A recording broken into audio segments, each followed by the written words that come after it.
Welcome to Tenor Tech, where I solve the problems you didn't even know you had. You begin by charging and powering the controller. Low battery causes intermittent pairing. Once done, enable Bluetooth on your PC or phone and forget any previous Xbox wireless controller entries so the device won't try an old link. Make sure you're within about 3 meters and remove USB dongles or wired controllers that can interfere.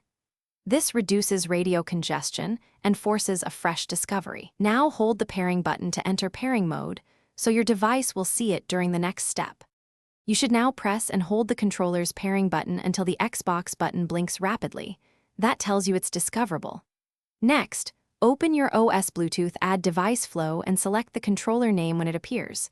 If it doesn't show, toggle Bluetooth off and on and retry.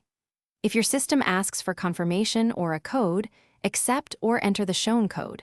Most modern systems pair without a PIN. Wait 10 to 20 seconds for drivers to initialize and the LED to show a steady connection. Once paired, you should verify inputs in a game or in Bluetooth controller settings so you know the link is functional. If buttons are missing or latency appears, reboot the host device and update Bluetooth drivers or your controller firmware. Updates fix compatibility bugs.